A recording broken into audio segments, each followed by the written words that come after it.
Hello, one and all. I am Andrew Seco, and I am so thrilled to be joined by creative director Tom Gilliland and author Bea Van Slee. Hi. We're talking about Rise of the Reaper General, the first Court of the Dead novel. Guys, I've said it to you both, but let me say it to you again. Congratulations. Oh, thank you. This is huge. How does it feel? Pretty awesome. There, like that. Feels massive. How long has this been in the works? If you had to throw like a couple months or... It was already well underway before. There was, that phase of sort of initiative. early development. Yeah. So I think that, once that had sort of established maybe what might be fairly said as the architecture of the story, then I think the aspect of discussing it from like, hey, let's go full novel here and let's really take this thing to a deeper, more epic kind of a take. And I think that early on we were, looking for, okay, well, how can we do that? And it was, a great opportunity. We did kind of a blind written kind of exploration. Writers put in things or whatnot on sort of a basic prompt. And there was some great stuff. But there was one in particular that I remembered and was like, this is easily the one. And do you remember what stood out about it? Oh, absolutely. It was the fact that it had responded to the prompt, and it had gone beyond that and dared to like take creative risk and add things to it. And I was like, this is the one that stepped out and was willing to just present an idea within the scope of this really beautiful all-taker kind of discussion. And I was like, man, voice is right, the quirkiness is right, everything is like just screaming off here. And I was like, so who is it? And then it was like, well, it's Bea Van Slee. And I was like, oh, well, we're already having taken the created the Whispered for the Chronicle and whatnot, was like, okay, this makes sense, especially in that risk taking.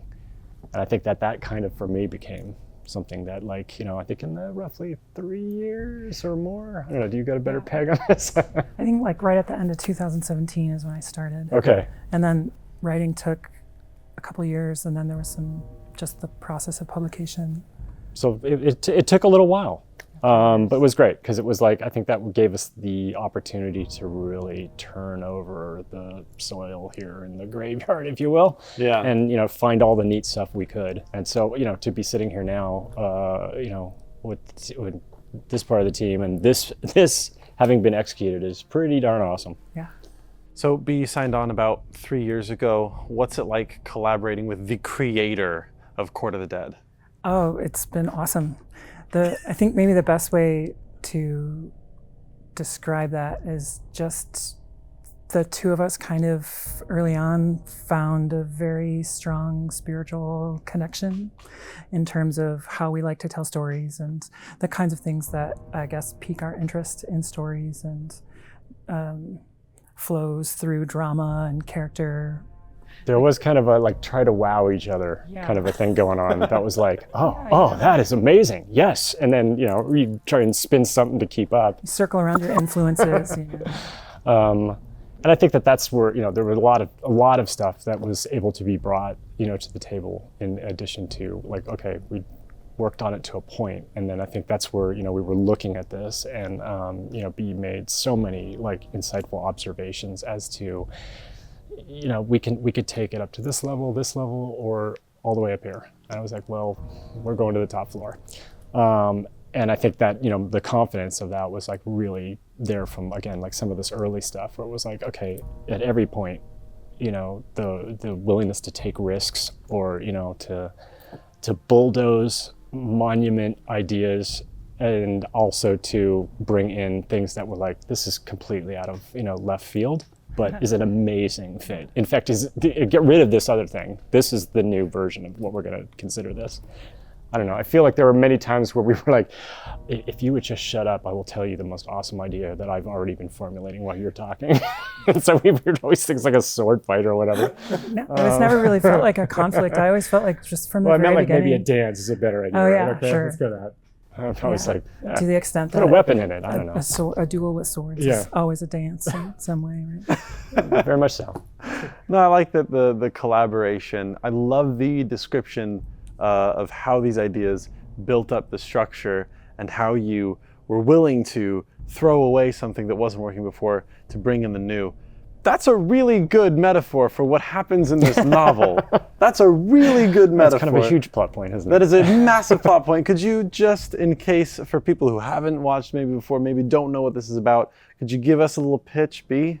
Pitch. So the core premise is that there's a peril, a scourge that's on its way to the central city of the Underworld called Inverness, and in order to protect the city, Death and his scions, his daughters, create the Reapers, whose primary job is going to go and harvest souls from mortals. But before they can get to that, they have to first face off against the Bale Reaver Scourge, which is on its way. And so the story is about how these Reapers are created, and then how one of them, Demethiel, rises to the top of the pile to become the general, to lead the Reapers in the defense of the city and the ultimate confrontation with the Bale Reavers, you know. So That's a big story. yeah, that's broad strokes. Yeah, It is. No, it's tackling a lot. I don't know that everyone would know exactly where to go with it, especially before reading it, of course. If you had to conjecture, if you had to decide, what should Court of the Dead fans or anyone take away from this novel? What's the big takeaway?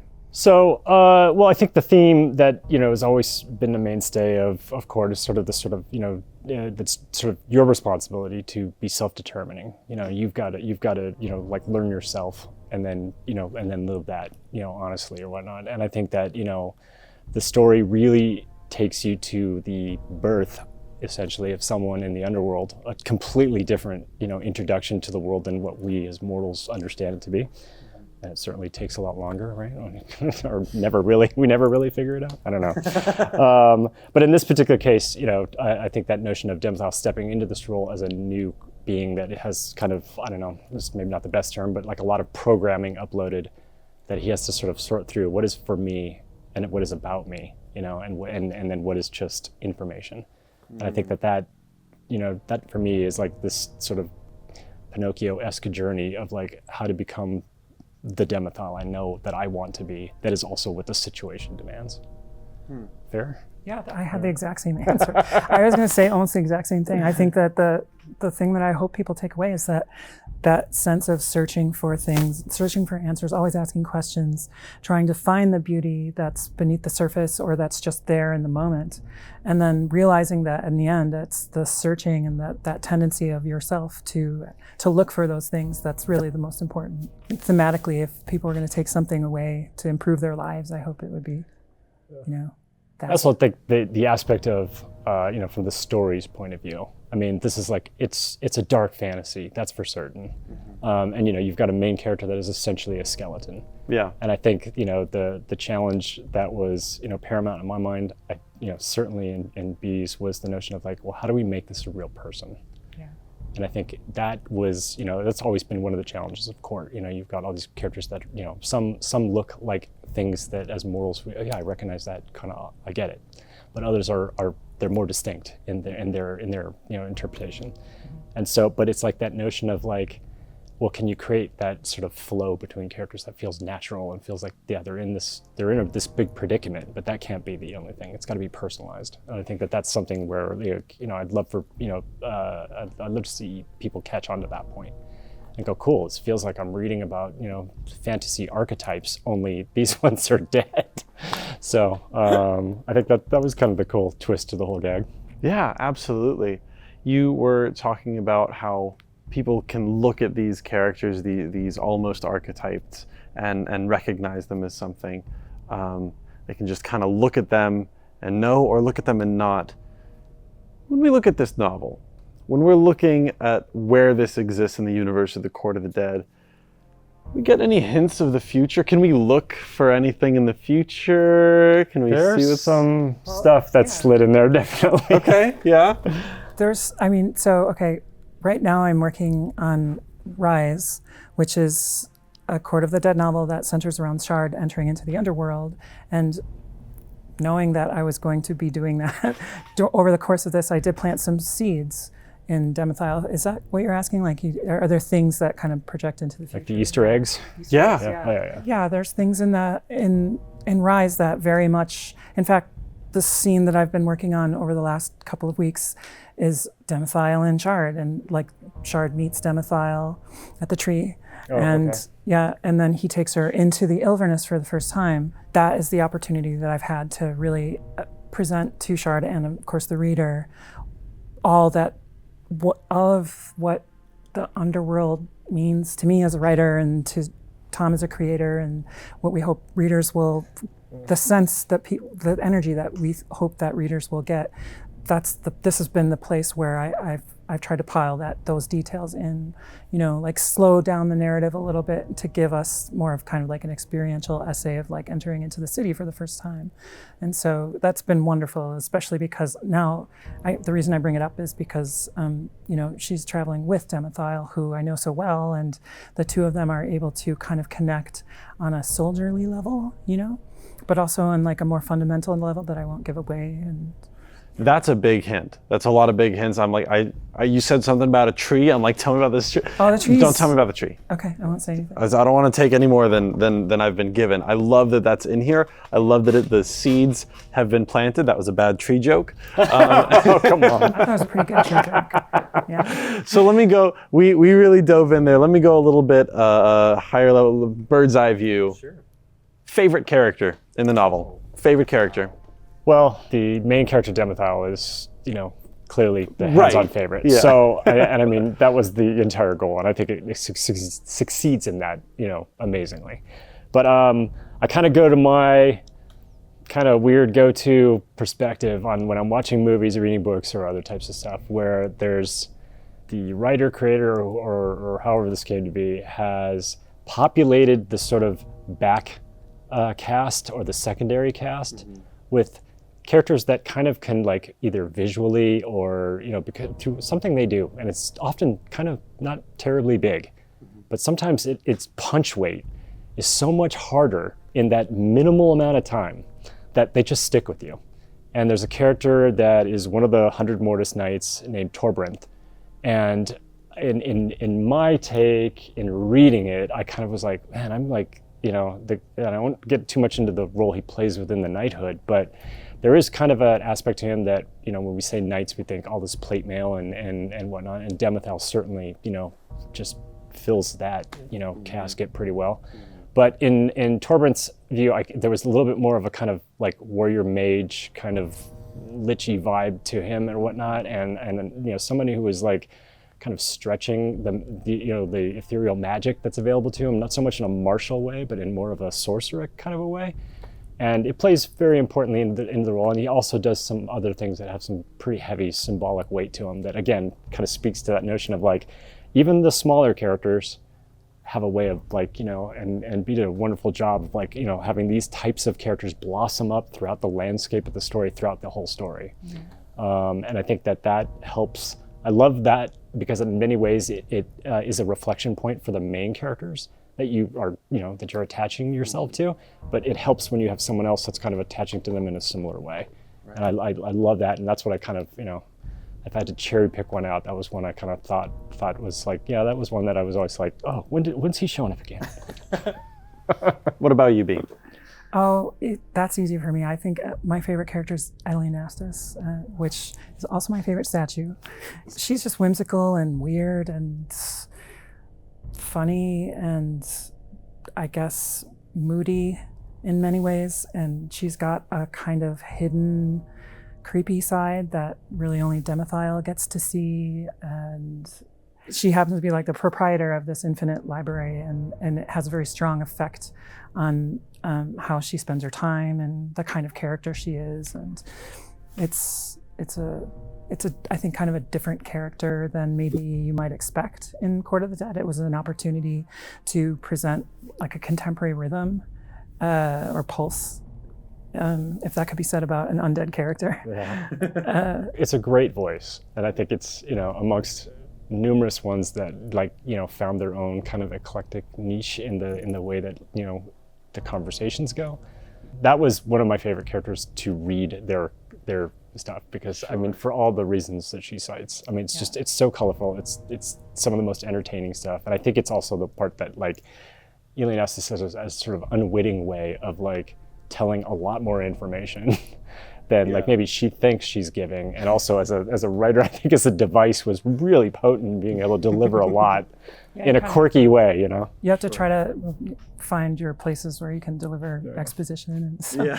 But I hope that's not really what, like, the takeaway. If people, I hope people don't notice that when they're reading. You know, you're supposed to hide that as best you can as a writer. You talked about a library and how much you love to describe libraries, but of all the locations in this book, because I know that there are a lot. There's the Mortis Veth, there's the Gethsemane's Temple.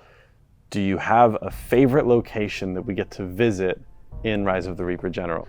I actually had I had to think about that, because the way that I've spent a lot of time in the Underworld now, and I don't know that I would choose to go there as Bea. You know, it's very dangerous, and you kind of can't really predict what's going to happen next, and it doesn't seem very comfortable. And I mean, it's this land of the undead. It's very fascinating, but I don't know how well I would do, you know. So, but I mean, as myself, I think there's this one place in particular that I really enjoyed, which was this deep well that Demethiel finds himself falling through, and he passes through all these like layers of not necessarily the underworld, but it's this like otherworldly kind of like parallel side to the underworld. And it's this very quiet and peaceful journey that, like, at part of his journey that when I think about like the calming, if I want to calm myself, when I think about the process of writing this and like future books, my mind goes to this like deep, dark well where I can't hear anything. There's just like a few shiny lights come and go, and every once in a while I can just like close my eyes and be in this, I don't know, what do they call it? Like a sensory deprivation chamber. Oh yeah, sure. No, yeah. There's no shortage of those in this world, right? Yeah. There should be more. That's good. Yeah, okay. There are so many. I mean, and that sounds like such a stereotype comment, but there really is. But so to just pick a couple for details. Calvin Harrow's gets highlighted in one particularly important scene involving Demethiel and his great Flamberge Cryptmorn. And a lot of court echoes with a lot of like costuming and history of things from our world that I'm really interested in. So, having it be like this, museum of sorts of weaponry from like the Celestial Wars, as well as the wars in the mortal realm and everything else. And the Calvin Harrow's it's just sort of a martial place, so it's filled with weaponry and everything else. So just this notion of like having those experiences of like going into like, incredible museums that have these incredible collections over great epochs of time was one thing on like an immortal construct. So when Bea was writing this and it was leading to what was going on in the scene, I was like, okay, I'm totally following that, but I'm also like imagining everything else that must be here. And so I loved it. I loved the places that made my imagination kind of ignite and kind of just really paint these vivid pictures. And I think another one that is very short, but it was really, really charming, is it's Demethiel. He's en route to see his spirit mother or whatnot, and he has a chance to go into her abode through her wardrobe, and the wardrobe is haunted, and all the garments or whatnot are, in an almost sort of Cinderella animation kind of a way, are dancing and doing their own thing and whatnot. So like, Elianess's wardrobe is a living entity that's doing its own thing, and he has to kind of navigate this bit. And I was like, this is the kind of thing that I think is kind of wonderful in a dark fantasy story, is when you could find these interesting kind of whimsical edges to kind of haunting kind of, tropes. And I think that was like, part of the mission was like, hey, anywhere where we can like put a little top spin, weirdness, whimsy on stuff, we should go for it. And I think, Bea just was like sewing that into every scene or whatnot. So good life philosophy in general. Yeah, definitely. Throw in a little bit of whimsy. I love that. It's been absolutely incredible talking to you guys about this. Thank you so much. Oh, our pleasure. This has been great. Thank you. Thanks. If you all want to read, and you do want to read this novel, Rise of the Reaper General, created by Tom Gilliland, written by Beatrice Van Slee, go to this link down below. Thank you so much for watching, and as always, don't forget to Rise. Conquer. Rule!